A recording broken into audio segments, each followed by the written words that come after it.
এ মুসলমান আমার মাননেওয়ালারা, এ আমার আল্লাহর পাকে মাননেওয়ালারা, আমার আল্লাহ পাক জিজ্ঞাসা করবে, ওরে আমার বান্দা বান্দি রে, আমি আল্লাহ তোদেরকে দুটো হাত দিয়েছিলাম, এই হাত দিয়ে দুনিয়ার বেঈমান নেতাদের জন্য লড়াই করলি, এই হাত দিয়ে দুনিয়ার বেঈমান নেতা নেত্রীদের জন্য মারপিট করলি, এই হাত দিয়ে দুনিয়ার নেতা নেত্রীর জন্য একে অপরকে কেস করলি, এই হাত দিয়ে দুনিয়ার বেঈমান নেতাদের জন্য মুসলমান ঘরের ঘরকে ভাঙলি, মুসলমানের কাজকে আটকে দিলি, মুসলমানের উপরে মিথ্যা কেস করলি। আর যখন আমার কোরআনের বিরুদ্ধে কেউ কথা বললো, এই হাত দিয়ে তার বিরুদ্ধে কেসটাও করলি না, এই হাত দিয়ে তার বিরুদ্ধে আন্দোলনে নামলি না, এবং এই হাত দিয়ে তাদেরকে যে হুকুমত গুলো সাপোর্ট করে তাদের বিরুদ্ধে তোরা ভোটটাও করলি না। কিয়ামতের দিন আল্লাহ পাক তোমার আমার কাছে কই ভেবে না নেবে না, কি মনে হচ্ছে? আজকে আমাদের ভোট অড বলা হয়, কিন্তু অ্যাকচুয়ালি সাপোর্ট, অ্যাকচুয়ালি কি সাপোর্ট। যেমন ইমামে হোসাইন পাকের সময় বা আগেকার সময় হাতে হাত দিয়ে বায়াত নেওয়ার সিস্টেম ছিল, সাপোর্ট করা। এখন প্রক্রিয়া চেঞ্জ হয়েছে, কথা বুঝে আসছে তো নাকি? তাহলে সেই জায়গায় আল্লাহ আমাদের জিজ্ঞেস করবে তো নাকি? আমার কথাগুলি অসুবিধা হচ্ছে আপনাদের না? কোরআনের পক্ষে বলাটা আপনাদের অসুবিধা হচ্ছে? ভালো তাহলে বুঝুন। আব্বা কি করছো? আরাম করছো? আরাম করতে নেই বা চুপ করে বসো, শোনো। শুনছেন?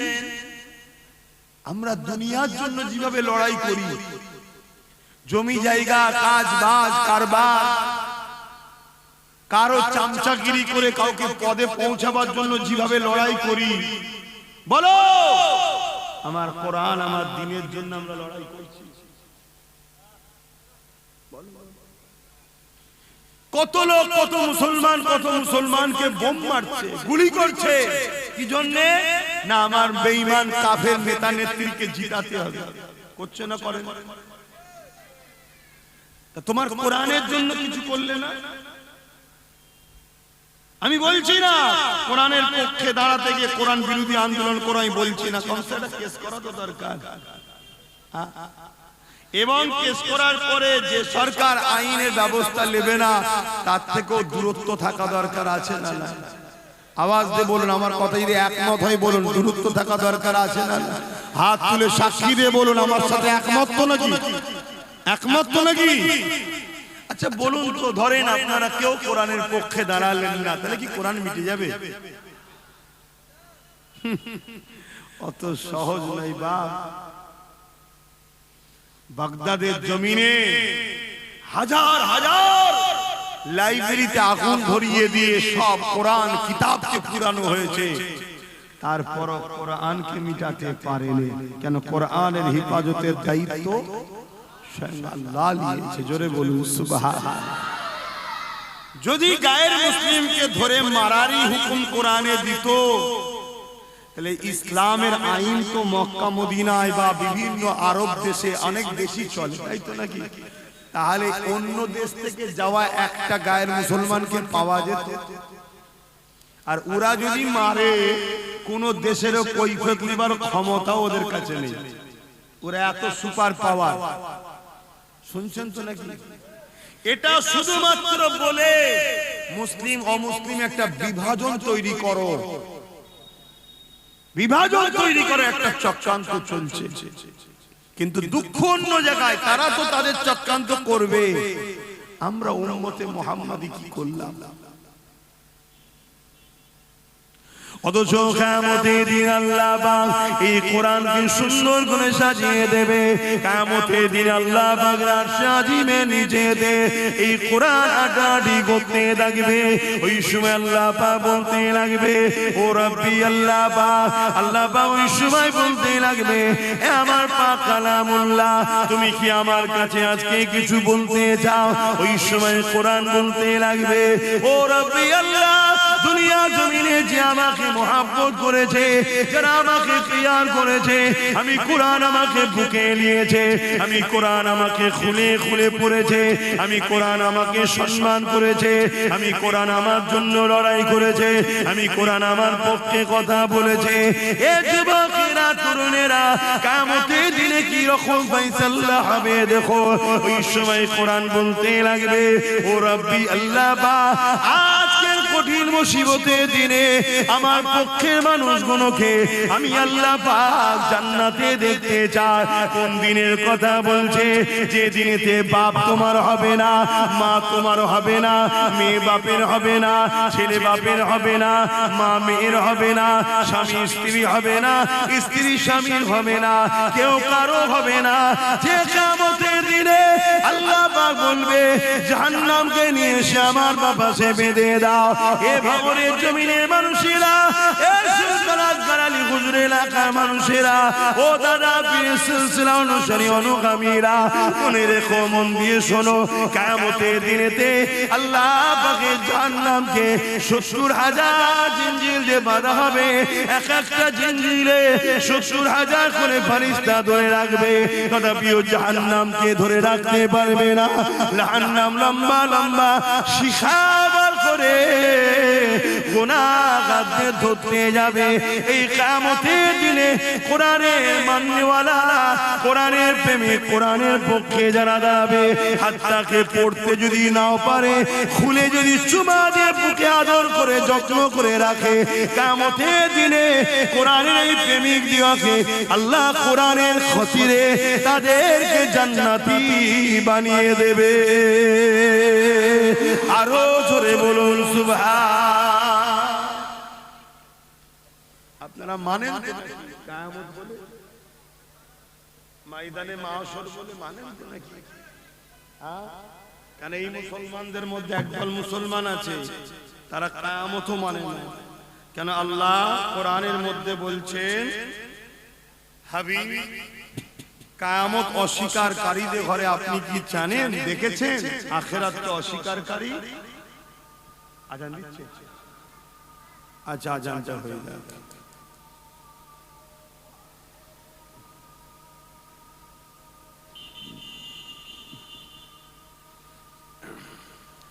এই আজান দিলে একটা দুটো মানুষ ইদানিং উঠছে, এর কি সমস্যা তোমাদের? আজান দিলে শুনেছি অন্যজন পালায়, তোমাদের কি সমস্যা?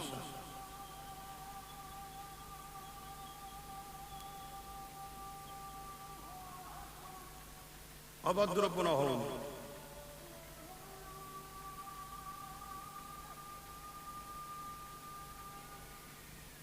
আশহাদু আল্লা ইলাহা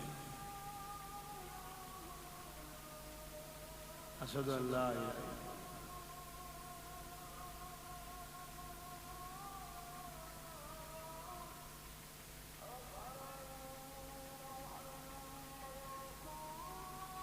সাল্লাল্লাহু আলাইহি ওয়াসাল্লাম।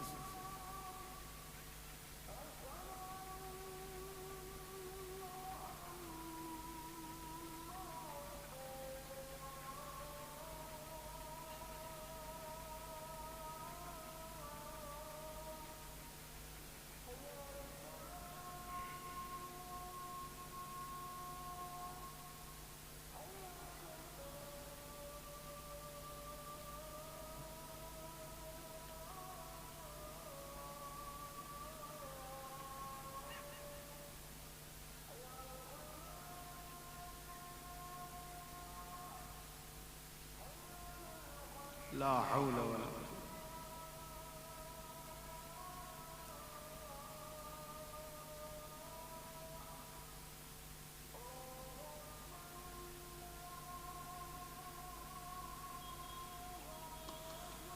الله أكبر. الله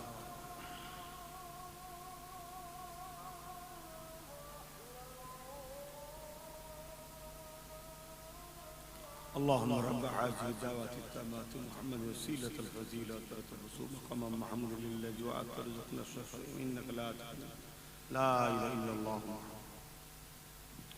আল্লাহ নবী বলেছেন, আজানের পরে যে দোয়াটা চাইবে আমার জন্য, আমি রসুল তার শাফাআত করব, শাফাআত করা ওয়াজিব হয়ে যাবে। জোরে বলুন সুবহানাল্লাহ। আসেন দুরূদ শরীফ আল্লাহুম্মা সাল্লি আলা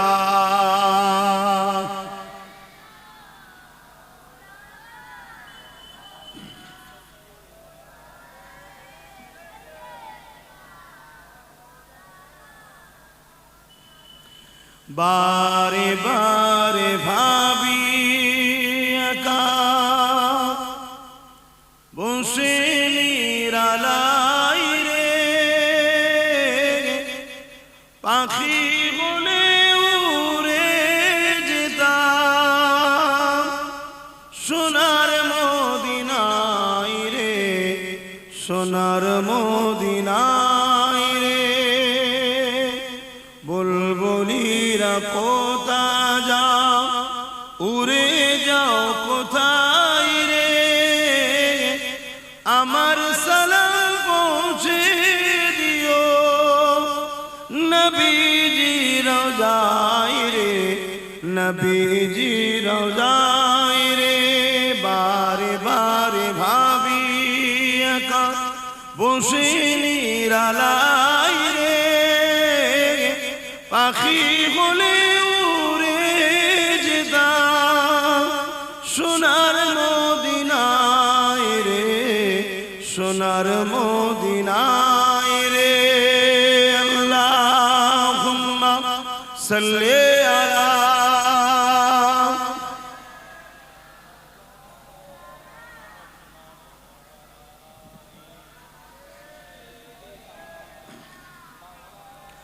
আমার বাপজানেরা, ভাইরা, মায়েরা, বোনেরা, চক্রান্তটা বুঝুন।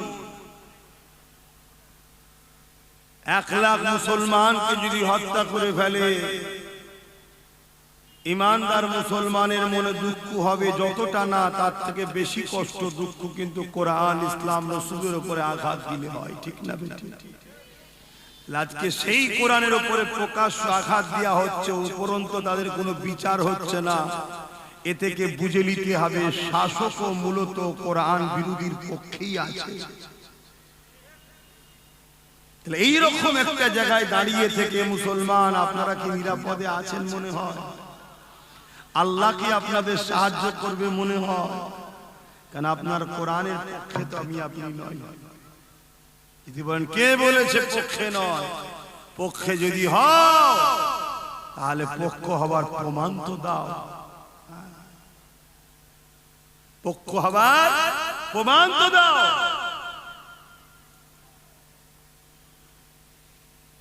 যে কিয়ামতের দিনে কোরআনের শাফাআতের আশা রাখে, ওই কিয়ামতটা এত কঠিন দিন হবে। এ যুবকেরা, বাপেরা, মায়েরা, বোনেরা, মনে রেখে দিও, এই দুনিয়ার লোভ লালসা তোমাকে ধ্বংস করে দিচ্ছে। অনেক ছেলে আছে, একটা সময় হয়তো আমাদের সঙ্গে ভালোবাসাই ছিল, খুব কম হলো, বেশি নয়, খুব কম। দুনিয়ার লোভে পড়ে ইসলাম বিদ্বেষীদের সঙ্গে চলে গেছে না, অনেক নামাজি, হাফেজ, মৌলানাও চলে গেছে। এটা কি কল্যাণের দিকে যাচ্ছে না ধ্বংসের দিকে?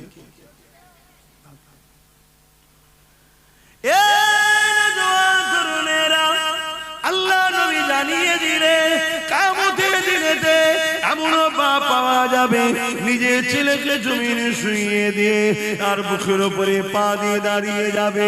কিয়ামতের দিনে এমন বাপ পাওয়া যাবে, নিজের ছেলেকে জমিনে শুইয়ে দিয়ে তার বুকের উপরে পা দিয়ে দাঁড়িয়ে যাবে। কিয়ামতের দিনে এমন মা পাওয়া যাবে, নিজের মেয়েকে জমিনে শুইয়ে দিয়ে তার বুকের উপরে পা দিয়ে দাঁড়িয়ে যাবে। কিয়ামতের দিনে এমন মেয়ে পাওয়া যাবে, তার মায়ের বুকের উপরে পা দিয়ে চুমুন করে দাঁড়িয়ে যাবে।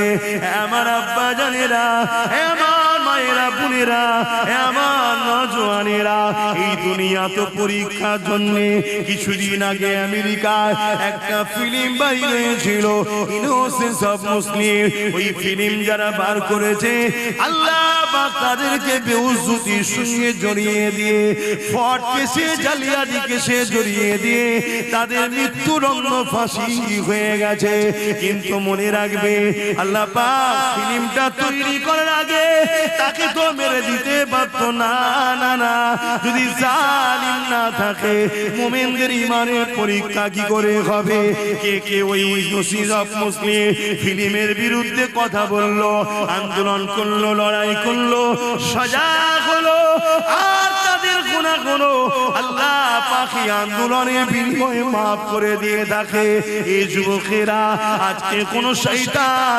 চরিত্রহীন জালিম অবৈধ সন্তান কোরআনের বিরুদ্ধে মিথ্যাচার করবে ওর জবানকে তো আল্লাহ বন্ধ করে দিতে পারতে হ্যাঁ অবশ্যই পারতে ইনশাআল্লাহ আগামী দিন তার শাস্তি আমরা দেখব ইনশাআল্লাহ আল্লাহর পক্ষ থেকে মার দেখব ইনশাআল্লাহ তবে আল্লাহ কেন করলো না সেই সময় যদি করে দিত তাহলে আব্বাস সিদ্দিক কোরআনের পক্ষে প্রমাণটা দেবে কি করে তুমি আমি কোরআনের পক্ষে প্রমাণ দিবার সুযোগ কি করে পাবে নওশাদ কি করে কেসটাই বা করবে এই জন্য তো আল্লাহ বান্দা তোমাকে আমাকে পরীক্ষা নিবার জন্য এমন মানব পশু জালিমদের ঘরে পাঠানো হয় যেমন ফিরাউনকে পাঠিয়েছিল মুসা নবীর উম্মতকে পরীক্ষা নেবে বলে নমরুদকে পাঠিয়েছিল ইব্রাহিম নবীর উম্মতকে পরীক্ষা নেবে বলে যুগে যুগে যুগে জিত পাঠিয়েছে ঠিক তেমনি আজকে ভারতের মুসলমান তোমার আমার ঈমানের পরীক্ষা নেবার জন্য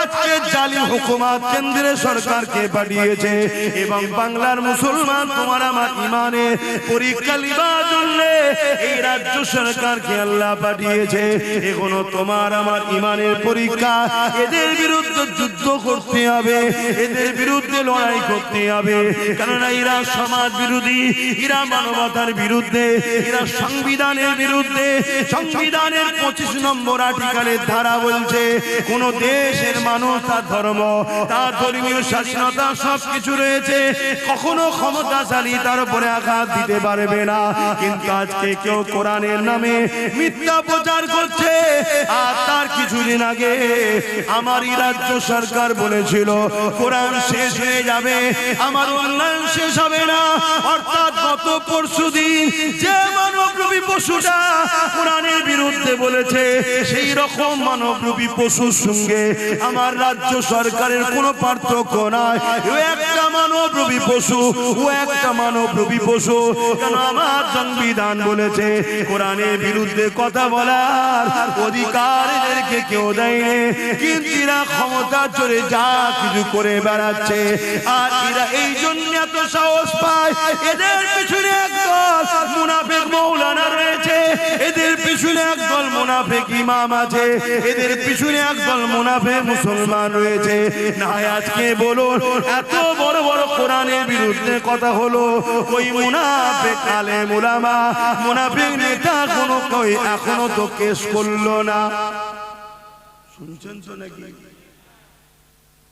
হ্যাঁ বাবা আমার কথা স্পষ্ট যে আমার কোরআনকে আঘাত দেবে সে আমার নজরে মানবরূপী পশু ছাড়া আর কেউ নেই সে পিএম হোক আর সিএম হোক আর এমএলএ হোক আর এমপি হোক আপনাদের অসুবিধা যদি অসুবিধা হয় আমায় দাওয়াত করবেন না যদি অসুবিধা আমার থেকে সরে যাবে এখানে যেন নওশাদকে বীজখানে ঢুকাবেন না কেন কোরআনের জন্য নওশাদকেও যদি কুরবানি করতে হয় আমি কুরবানি করতে রাজি আছি আর আমিও খুশি হব যদি আমার ভাই নওশাদ কোরআনের জন্য তার বড় ভাইকেও যদি কুরবানি করতে পারে আমি ওর উপরেও খুশি হব যে পাক্কা ঈমানদার এটাই হওয়া আমাদের ঈমান উচিত কথা বুঝে আসছে না কেন এটা আল্লাহর কথা এর মধ্যে কোনো ভুল হতে পারে না এর মধ্যে কোনো ভেজাল নাই এ মিটার জিনিস নয় এ শেষ হওয়ার জিনিস নয় এ কখনো মানবতার বিরুদ্ধে কথা বলেনি এই কোরআনে কোনো সমাজ বিরোধী কথা নয় কিন্তু আজ দুঃখের বিষয় আমরা আমাদের হাতে পাওয়ার ছেড়ে দিয়ে জালিমদের হাতে পাওয়ার তুলে দিয়েছি আজকে তারা যা খুশি করছে, মসজিদ ভাঙছে, মাদ্রাসা ভাঙছে, কবরস্থান ভাঙছে, ঈদগাহ ভাঙছে। আজকে বাংলাদেশে একজন অমুসলিম ভাইকে হত্যা করে পুরানো হয়েছে, অবশ্যই এটা নিন্দনীয়, এটা দুঃখ। কেন? আমার কোরআন বলেছে কেউ যদি একটা মানুষকে হত্যা করে সে পুরো মানব জাতিকে হত্যা করলো, তাহলে এটা অবশ্যই অপছন্দনীয়, নিন্দার কাজ। যেটা করেছে যে পছন্দ করা যেতে পারে না, সাপোর্ট করা যেতে পারে না, কিন্তু প্রশ্ন হচ্ছে কারা করেছে, কারা করেছে?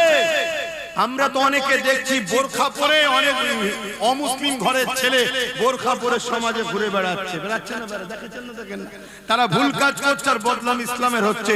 তা স্লোগানটা হাকিকাতে মুসলমান দিয়েছে না ইসলামকে বদনাম করার জন্য কোন অমুসলিম দিয়েছে? কি মানে আছে?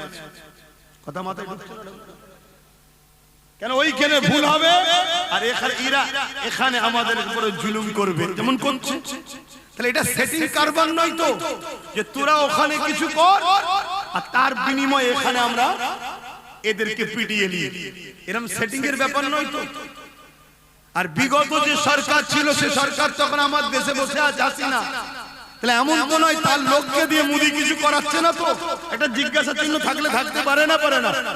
কেন এত কিছু ঘটার পরে কই আমার দেশের প্রধানমন্ত্রী তো কোনো কথা বলছে না? যেন মনে হচ্ছে হাবা বুবা হয়ে গেছে, মুখে কোনো কথা নেই। কিছু তো বলা দরকার ছিল, বাংলাদেশকে ইউনুসকে তো বলা দরকার ছিল যে এত বড় দেশে অন্যায় হচ্ছে, জবাব জলদি করে, আর না হয় লড়াইয়ের জন্য তৈরি হ। আর বাংলাদেশের সঙ্গে লড়াই করতে আমাদের তো অস্ত্র ফস্ত্র লাগবে না, আমাদের অস্ত্র লাগবে নাকি? কিছুই লাগবে না, শুধু ঢুকে পড়বে, চাপা পড়ে যাবে। কথা বুঝে আসছে না? কিন্তু হাকিকতটা তুমি বলো, তারপরও ও কথা বলছে না। এত বড় ঘটনা ঘটছে আর সেটাকে কেন্দ্র করে তুমি কোরআনের উপর আঘাত দিলে কেন? তাহলে কিছু একটা সেটিং গেম হতে পারে তো নাকি?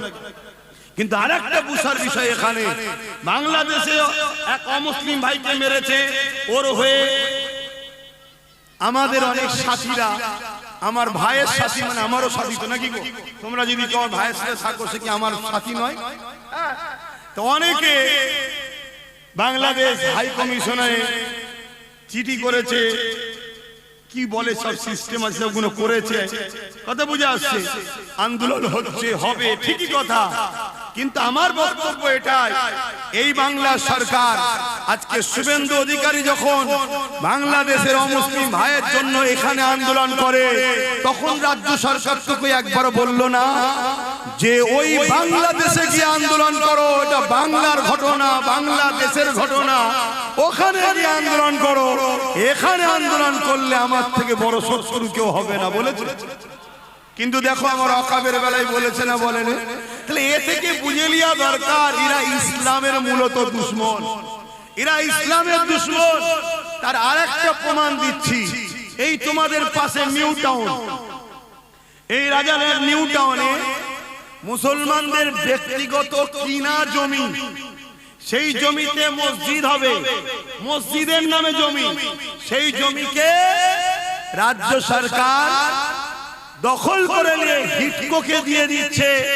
ওই নিউ টাউনে আবার 1100 কোটি টাকার তোমার আমার ট্যাক্সের জায়গা, তোমার আমার সম্পদ, দেশের সম্পদ, মুসলমানদের সম্পদ, তাকে জোর করে হিন্দু ভাইদের ধর্মস্থান করতে দিচ্ছে না, দেয় না। তাহলে এরা সবাই তো দেখছি একটা বিশেষ ধর্মের দল। এই কথা বুঝছেন না? বলেন না, যেটা আমার সংবিধানের পক্ষে না বিরুদ্ধে? বিরুদ্ধে। কেন? সংবিধান বলেছে যে সরকার হবে, ধর্মের পক্ষেও যেতে পারবে না, বিরুদ্ধেও যেতে পারবে না, যার ধর্ম সে করবে, যার ধর্মস্থান সে করবে, ঠিক তো নাকি? তাহলে আজকে ওই 1100 কোটি টাকা দিয়ে যদি প্রত্যেকটা মানে একটা করে পিজির মতো বা এমস এর মতো বড় বড় হসপিটাল করা যেত, কম করে হলো 10, 11টা, 15টা হতো না? হতো না? তাহলে মানুষের, হিন্দু মুসলমান সবার চিকিৎসা হতো না? হতো না? আপনি বলবেন সরকারের টাকায় এটা করাই দরকার, সরকারের টাকায় মসজিদ মন্দির করার হুকুম নেই। কথা মাথায় ঢুকছে তো নাকি? কিন্তু দুঃখের বিষয়, আমার যেটা বলার বিষয়, যে আমার মসজিদকে জোর করে দখল করে নিচ্ছে আর আমার দেশের সম্পদকে জোর করে আবার নিয়ে নিচ্ছে ধর্মের জন্য। এর কারণ কি? তাদের হাতে রাজ পাওয়ার, আমাদের হাতে পাওয়ার নেই। আর যে কটা মুসলিম এমএলএ এমপি মন্ত্রী আছে এরা সুরাতে সকলে মুসলমান, ভেতরে ভেতরে সব মুনাফিক বেঈমানের মতো হয়ে গেছে। একটা কারো মুখে কথা আছে? কেউ নেবে আন্দোলন করেছে যে হতে দেওয়া যাবে না? এই কেউ করেছে? কেউ করে? উপরন্তু কোন মুসলমানের ভালো জায়গা যদি গরিবের জায়গা থাকে, এই মুসলমান গুন্ডা নেতাগুলোকে দিয়ে সেই জায়গা দখল করা হচ্ছে, অ্যাকোয়ার করা হচ্ছে। আল্লাহ তো তোমাদেরকে বাঁচিয়ে দিয়েছে, আল্লাহ তো তোমাদেরকে বাঁচিয়ে দিয়েছে। প্রায় বলেছি, আজও বলছি, আল্লাহ তোমাদেরকে বাঁচিয়ে দিয়েছে না একদিন তোমাদের জমিকে এয়ারপোর্টের নামে সব অধিগ্রহণ করে নেওয়া হতো। কোথায় যে তোমরা যে ঠেকতে কোনো ঠিক ছিল না। আর যা এসআইআর নিয়ে যা হচ্ছে, একটু ভুল ভ্রান্তি হলেই অমনি নোটিশ চলে এসছে। আর যদি ঘর ছাড়া হয়ে এলাকা ছাড়া হয়ে যেতে ব্যাস খাঁচাই ভর্তার সময় দেরি হতো না। আল্লাহ বাঁচিয়ে দিয়েছে, শুকরিয়া আদায় করো তোমরা। আল্লাহ কার শুকরিয়া আদায় করবে? আল্লাহ শুকরিয়া আদায় করো, বাঁচিয়ে দিয়েছে। তো সেই জায়গায় তোমাদের তো ভাবা দরকার যে আমার কোরআনকে অপমান করছে, আমার মসজিদকে অপমান করছে, আমার মাদ্রাসা আমার ওয়াকফকে শেষ করছে, এদের নিয়ে আমরা শান্তি কি করি? আলহামদুলিল্লাহ পুরো বাংলার মানুষ জাগছে। ভাঙড়ের মানুষ জেগেছে কি আমি ঠিক জানি না, কেন ভাঙড়ে আসা যাওয়া খুব কম। কি জাগছে না যেমন ছিল তেমন? কি নতুন করে জাগছে, পরিবর্তন হচ্ছে না যেমন ছিল তেমন? একটু হ্যাঁ কি না বলেন না। নতুন করে আমার ভাইয়েরা পরিবর্তন হচ্ছে কি? জাহান্নামীদের থেকে ফিরে আসছে কি? ইসলাম বিদ্বেষীদের থেকে, ওয়াকফ বিদ্বেষীদের থেকে ফিরে আসছে কি? আলহামদুলিল্লাহ। তবে হ্যাঁ, কিছু গুন্ডা সন্ত্রাস ফিরে আসবে না, কেন তারা কোটি কোটি টাকা করে খাচ্ছে এবং তাদের সব নম্বরই সব ডাটা হুকুমতদের হাতে আছে। তারা ফিরে আসলে অমনি সুজা, ওই যে কুতাকারের এক বাঘ বুলেটে করে ঘুরছিল না, ওইরকম সুজা ভরে ভরে। ওই জন্য তারা আসতে চাইলো, আসতে পাচ্ছে না। কমসে কম তাদেরকে বলবো, তোদের যদি যারা পরিমাণ তোদের শরীরে কোনো ইমানদার এই মুসলমানের রক্ত থাকে, একটু হলো শয়তানিটা বন্ধ কর, একটু হলো চুপচাপ হয়ে যা, আর একটু হলো ভেতরে ভেতরে কমসে কম যোগাযোগটা রাখ যে ভাই আমি গেলেই ফেসে যাবো ভাই। কিন্তু কিছু করার নেই, বুঝতে পারছি এরা মসজিদ মাদ্রাসার দুশমন, এরা কোরআনের দুশমন, এরা বদমাই জালিম মানবরূপী পশু হয়ে গেছে, আমরা সব বুঝতে পারছি, কিন্তু যাবার উপায় নেই। ভাঙরের মাটি ভালো মাটি, দোয়া করি আল্লাহ ভাঙরের ভাইগুলোকে হেদায়েত করুন, আল্লাহুম্মা আমিন। যদিও হিদায়েতের চান্স ছিল, যদিও হিদায়েতের চান্স ছিল, এমন এক রক্তকে জুড়ে দিয়েছে, এই হিদায়েত হওয়া খুব মুশকিল হয়ে গেছে। কথা বুঝে আসছে না? না আমি তাই প্রায় ছেলেদেরকে বলি, বাপ বিয়ে শাদী যখন করবি একটু দেখে দিতে করবি। কথা বুঝে আসছে না? না বিয়ে শাদী করবি দেখে দুকে করবি, পণ টন নিতে যাবি না। কথা বুঝে আসছে? খুব যদি অভাব হয় আল্লাহর কাছে তাহাজ্জুদ করে কাঁদবি, দেখে দেখে করবি। এমনও তো আছে লটারিতে পেয়ে গেছে, তাকে এসে বিয়ে করে নিচ্ছে, লটারিতে। বুঝতে পারছেন আমার কথা? লটারিতে বেট লাগিয়ে দিয়েছে, সংসার জীবন চলছে, লটারিতে হেরে গেছে, বেট লাগিয়েছে, আমার বউকে বেট লাগালো। এই আমি গল্প করছি নি, মুরব্বীদেরকে কানে কানে জিজ্ঞেস করুন, উত্তর পেয়ে যাবে। লটারিতে লেগিয়েছে, লটারি। মুরব্বীদের জিজ্ঞেস করবেন, উত্তর পাবেন, আমি একটা কথা বলছি না। আর লড়াইতে লেগিয়েছে, যে লেগিয়েছে সে হেরে গেছে, তা যে জিতেছে সে বলছে তাহলে দিয়ে নিয়ে এসে বিয়ে করেছে। সেই সংসার জীবনের সন্তান মনে হয় কোরআনের পক্ষে হবে, সে মনে হয় কোরআনের দুশমনদের বিরুদ্ধে কথা বলবে, কেস করবে মনে হয়। ও তো মুসলমানদের ঘরে কি করে শেষ করব, কি করে 10-20টা 1000টা মুসলমানকে খুন করা যাবে, এই চিন্তাই করবে।